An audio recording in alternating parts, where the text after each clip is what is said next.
Hi, Bonnie here, pouring some wisdom into your life. We are carrying on with our discussion of the Hunter-Gatherer's Guide to the 21st Century, and I think this one is going to be pretty quick, this chapter on sex and gender, because since I'm a new parent, the next chapter on parenthood has gotten me a little bit more excited than this one has. So I just want to run through a couple of the highlights of things that I thought was really cool in the chapter, and probably not reiterate things that you already know.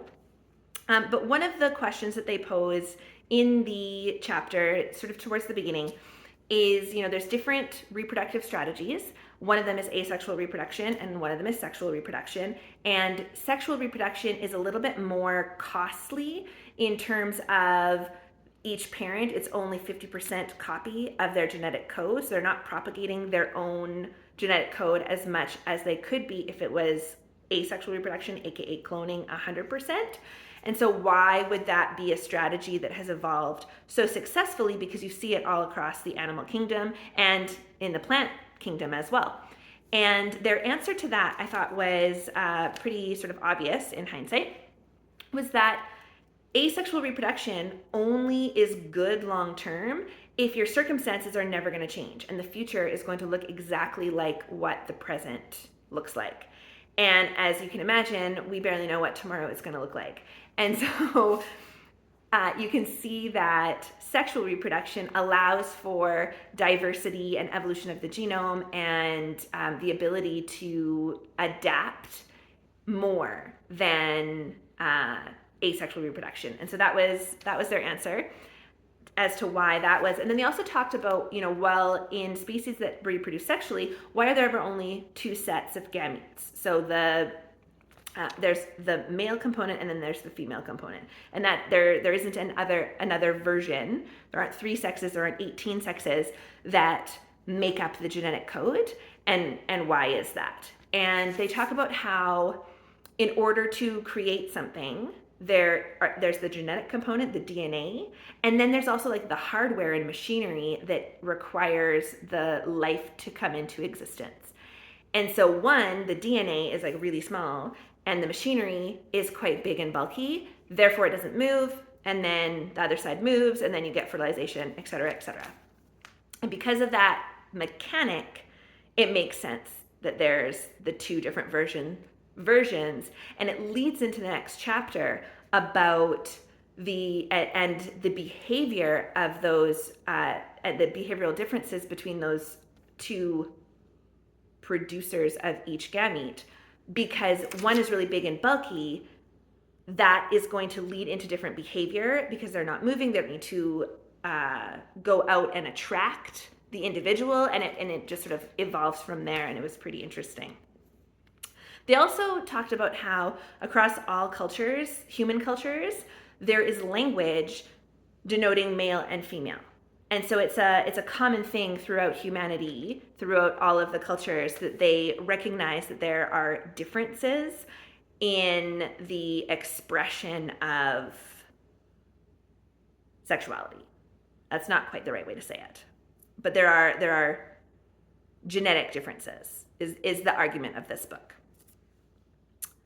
The other thing that I thought was kind of cool is most species, there is a season for reproducing, ovulation, and it becomes very overt when it is time to get it on out there in the animal kingdom. So the females will look different.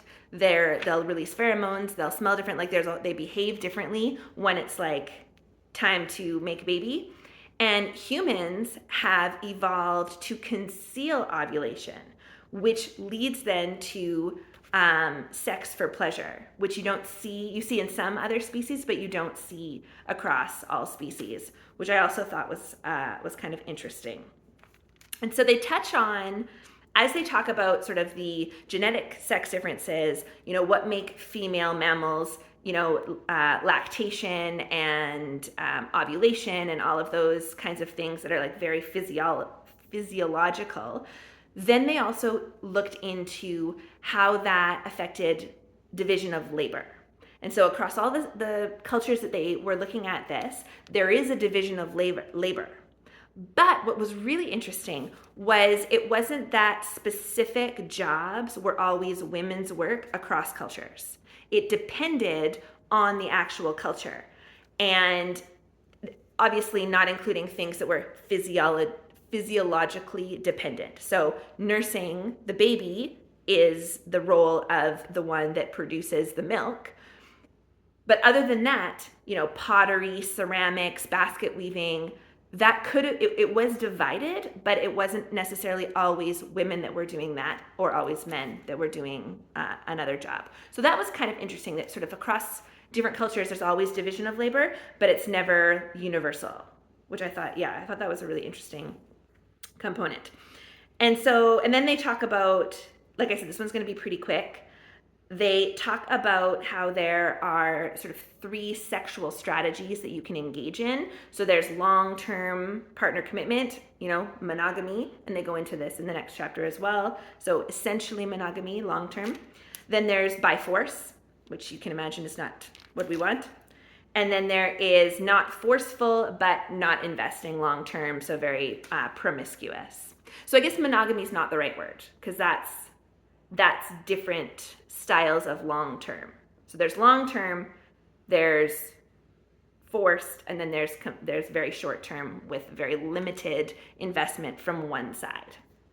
And so then they pointed out various arguments from an evolutionary perspective as to why for women the first strategy, long-term investment, made the most sense in terms of sharing effort and sharing labor.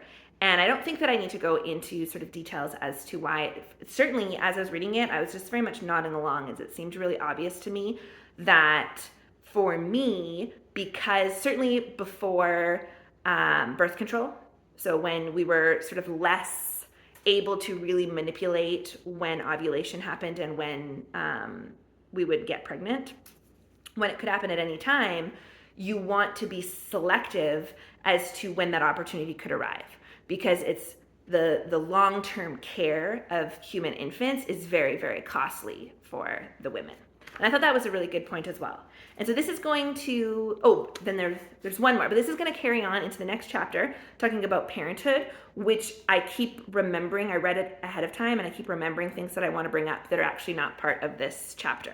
So tune in for the next little snippet for that one. The last one that I'm going to talk about, though, is something that is pretty alarming and I think should motivate us to really look at the products that we're using in our environment and in our households and just kind of everywhere. So there have been some studies on frogs. So first of all, there are very, very few species that will spontaneously change sexes. So the DNA that the embryo has determines the sex that that animal is going to be, short of abnormalities. And there's a few species, clownfish very notably are one, and some other, there's frogs and things. One frog, something African frog, I should have written that down. We don't see it. You don't see it spontaneously. You started producing eggs, now switch, just kidding, you're gonna produce sperm. Like that it doesn't happen naturally out there in the environment. And what we're seeing now with various chemicals is it's changing the ratio of individuals. So they're seeing that like in atrazine specifically, which is a herbicide, they're seeing an increase in hermaphroditic individuals that are exposed to this herbicide, meaning the individual is able to have both eggs and sperm. And that is not something that is seen out in the wild. Well, I guess it is now seen in the wild, but it's because they've been exposed to this chemical. So obviously frogs and humans are totally different, but it does make you want to think about the exposure to various things in our new novel world and the increase in infertility, for example. Like infertility rates are just going through the roof, and hormonal disorders are just going through the roof right now. And we have like a really long history of not a lot of great chemicals being sold to us as good ideas. So I will leave it at that. But it's definitely something to pay attention to. So that was of note. I ended kind of on a downer there, so hopefully you'll still have a magical day, and we'll talk about parenthood in the next video. Take care. Bye.